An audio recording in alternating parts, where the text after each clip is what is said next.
Hi besties, guess where I'm going? Right, I'm seeing Fletcher. I'm seeing this girl more than I see my family. I'm not even kidding. So we're meeting Mrs. Fleischhauer backstage today at her Berlin gig. And I don't know what's gonna happen. I don't know if I'm gonna have gay panic. I don't know if y'all gonna have gay panic over the questions I'm gonna ask her. So y'all just come with me and see what happens, okay? I took it upon myself to creep on social media and ask the questions everybody's afraid to ask. Oh, no. My favorite human on earth is here. Fletcher is here, everybody. Okay. I'm excited. I just came in and Savannah said we're getting candid today, Yeah. so I've we'll not seen the questions, We'll so we're see. just gonna wing it. First question, who is your new album about? There's like many muses on this album. Yeah, that's not just about one person. Yeah. There also is not one song that is about, I think maybe there's one song that's a few, like two songs that are about the same person, but each song is like mostly about somebody different. Okay. Yeah, or actually there's one person that there's three songs about. Okay. And then each other song is about one person. Okay. There's many muses. I've seen many theories, but Yeah, the Kelsey Ballerini one. they're not also? correct. Oh, okay. They're not correct. So Well, do you want to share whose laugh it is on Two Things Can Be True? on Two Things Can Be True, it's Julia Michaels. Oh. Yeah. Okay. It's actually a stitch of the front half of it is Julia's laugh and the back half of it is my laugh. It was us laughing in the studio. We were eating like pizza in the studio, gluten-free pizza. And I sampled our laugh. It was in the track, and I was like, and I was working with Jen, the producer at the time. She executive produced my album, and I was like, leave that. I really like the way that it sounds. Cute. So it's Julia's laugh. Nice. Yeah. Okay. What's the realest lyric you've ever written? The realest lyric I've ever written, Where you were like, ooh, I said that. they're all been so true. I'm trying to think of like what's a. They've all been so true for me at the time. Like, wish I could unfuck you. That's been true. It'd be easy if I hated you. I hate the feeling, but it's all love. You're the medication I want to take. You're my antidote. Yeah. You'll never fuck anybody hotter, right? Yeah. And the beat. Yeah. All right. They're all true. What's your type? What would you say? I actually don't have a type. Oh, really? Yeah, if I like look back at the people that I've dated over the last couple of years and just in my life in general, there's like not a through line. What are you drawn to? What would you say? Is it energy? Is it what is it? Like just a sensitivity, like a softness. It's like a feminine energy. Doesn't necessarily need to mean gender, but just like a feminine energy for me, which is most of the time manifested as being girls, you know. But my type, and just for me, it's about like the human, and they're just being like an emotional, intellectual connection there for me, and they're just being emotional intelligence and awareness, and then we can get down. I do like tattoos though. I like know. tattoos. You're a I'm a tattoo. I like tattoos. What kind of tattoos? Is there anything specific, or just like tattoos? No, there's like an edge to it. You know, there's an edge to it that I'm a tattoo girly. Who's your biggest lesbian celebrity crush? Yeah, Miko. How come? 'Cause she's just such a vibe. She's like the coolest, like so talented, and just hot. Hot and cool. I get that. I get that. What would you try to impress a date with? Is there any hidden talent, or are you just like, well, hang on, I can do this, or I did that, or... I have a very useless talent that one of my friends like taught me how to do like years ago. I was like speaking with my mouth closed. Can you do it? Yeah.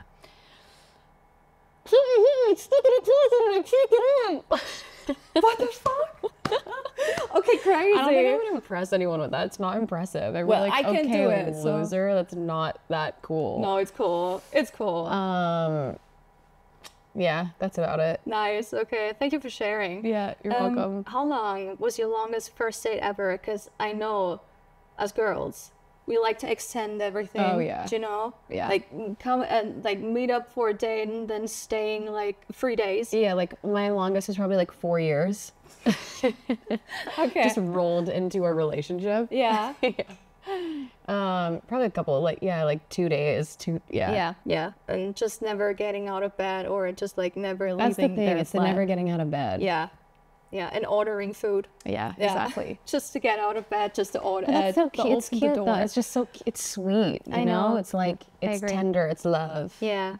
I like it. Talking I want about it. dating, what's the biggest red flag in dating? What would you say? If somebody doesn't have at least like one long-standing friendship, Okay. somebody who's known them for, yeah. If you ever meet somebody and they don't have people from their Past. past, to that they, so I think it's always a testament, and that's not to say that we can't change and evolve and grow out of friendships, because I think that that's really healthy too. But yeah, if there's like no one from their past in any capacity, it's a little like chew up to. You know what I mean? Exactly. But Somebody can't like vouch, that it's like, okay, because it's a sign of being able to maintain, maintain connection, maintain the energy that it takes to put into connection. yeah, that's actually I'd say that's a a red nice way flag. to put it. What's the biggest green flag? Somebody that doesn't take themselves too seriously. Yeah. Like the ability to kind of just self-awareness. Yeah. Is sexy as Yeah. fuck. Yeah. I agree. What's your favorite zodiac sign? What's my favorite Don't say zodiac sign? Pisces. No, I'm not saying Pisces, because I've dated a few Pisces. Was it not good or? It's intense. It's really, the Pisces to Pisces thing is like really, really intense. I've dated some Gemini, some Leo, some, my favorite zodiac, I get along really well with Aries. Oh. I don't know why, but I get You gotta along meet quite my well wife. with She's an Aries. Yeah, and Taurus too. Okay. Yes, my best friends are Taurus. I have a ton of Leos in my life. Okay. I have a lot of Leos. I get along well with like Gemini. My brother's a Gemini. Gemini guys, Gemini women, Pisces and Gemini women. I know that's also quite an intense sitch. Okay. I don't know that I have a favorite, because it's all I'm an astrology girly, so it's all encompassing. There's no sign that's like better or worse than, or placements that are better or worse than anything else. It's just, it's specific, and it's like unique to the person. Fair. What's the queerest thing about you? What would you say? About me? Yes. I don't know, my very short like flame nails right now. Also the rings. The rings. The rings? Yeah. I feel like that's always a sign. That's always a sign. True. Okay, love that. What's the queerest thing you've ever done? Write entire bodies of work about girls that I've loved that will live on forever and ever and ever and ever outside of me, Fair. long past my time here on Earth. Your album is screaming attachment issues, and basically at the same time I would love and stability. How does that work out for you? That think combination. Yeah, I mean, I think I've been through quite a journey. Also, albums are always like such a time capsule, and I'm in like such a different place now than even when I wrote In Search of the Antidote. But yeah, there's a couple songs on there, like Attached to You is totally about like an avoidant attachment that I've had.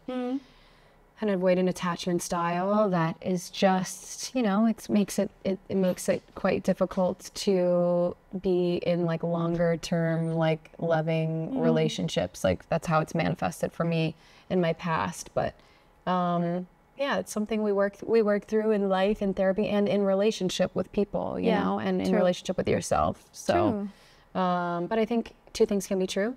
I think you can, be working towards a more secure attachment style and have connection and love in your life. Yeah. What's a cure for straight girl heartbreak? Straight girl heartbreak? Yeah. Because it really hits hard. For being a queer person, Yes. liking straight girl, like Yes, exactly. having fallen for straight Yes. girls. Because initially the thought is like, oh my God, I'm not good enough. How do I stand up to a man? Like, blah, blah. Right. Well, I think it's just, I think everything just ends up being like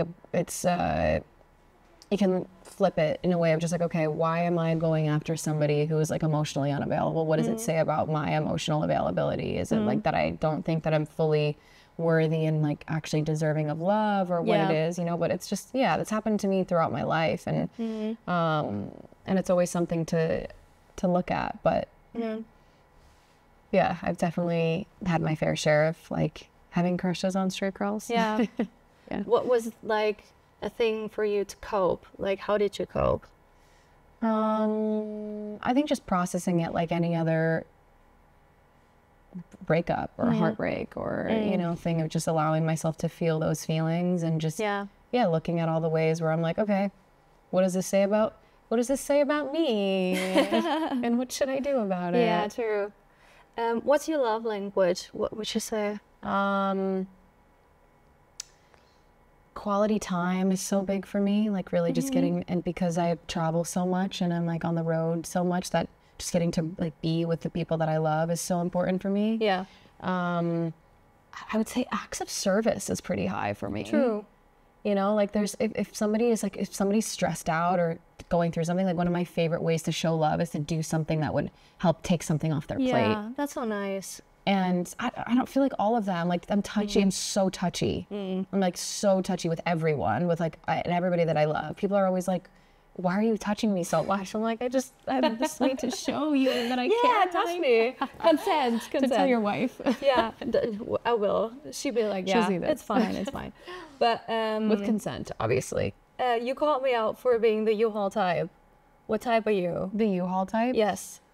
I'm not a U-Haul type. I think an avoidant. I've been more avoidant in the past. So I'm not really super U-Haul-y. I'm pretty like to keep my own space, my own things, my own barrier. Sleep in my own bed. Okay.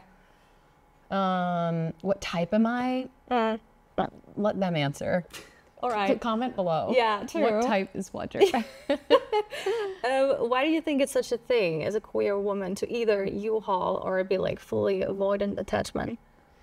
I think, because I feel like there's rarely something in between. Yeah. Do you know?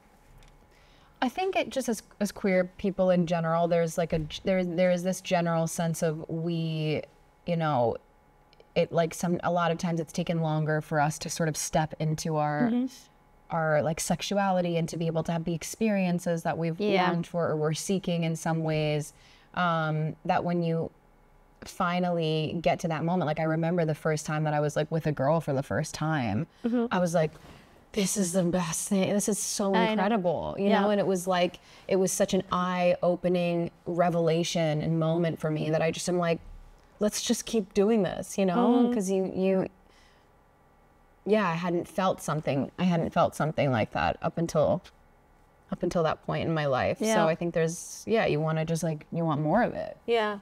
Talking about first times though, I remember that I was so nervous to get down with a girl for the first time, because like, I mean, you know what to do, but also you don't. I was so scared. I had no idea what was going on. How did you do this? I was shaking. I was literally shaking. Yeah. And the girl that I had been with for the first time had been with girls before. Okay.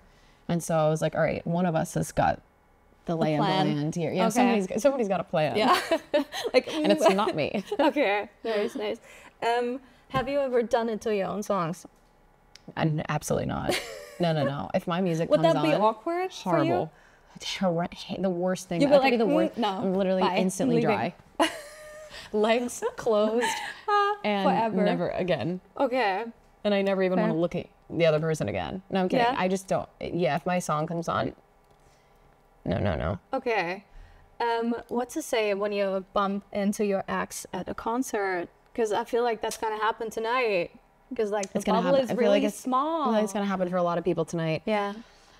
Just be kind and just be like, you come here to the Fletcher shows often? Nice weather, huh? Yeah, so it's nice weather out there. How about that ride in? Yeah. Yeah. What not to say? What not to say? Yeah. Should we have sex tonight? Don't go there. Yeah.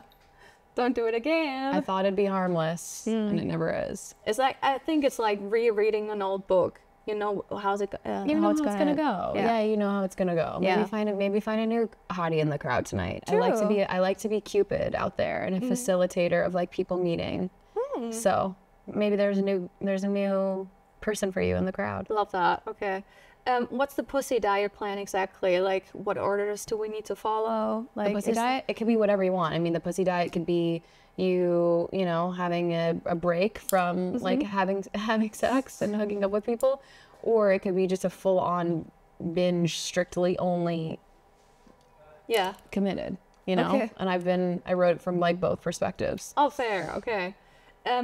Last question. How does one apply to be a real life mic stand? Like, what's the criteria? What does it take? It just depends Because on I'm going to tell people outside right after. It just depends on if I'm feeling it that day. Okay. Yeah. I've only done it twice. So Yeah. it's been I at saw random. it was iconic. Like, Yeah, one of the girls is she's a barista and a dominatrix. That's her job. Yeah, and so as soon as she said she was a dominatrix, I got really nervous and flustered, and I was like, should we switch the roles here? Like, shouldn't you tell me what to do? yeah. But yeah, it just depends on the day, depends on the vibe. But it's been fun to do that at the shows. Do you like people kneeling in front of you? Is that a thing, or? I was just asking. Depends. Okay. Yeah. Fair. Depends. Thank you. Thank you. Jam FM.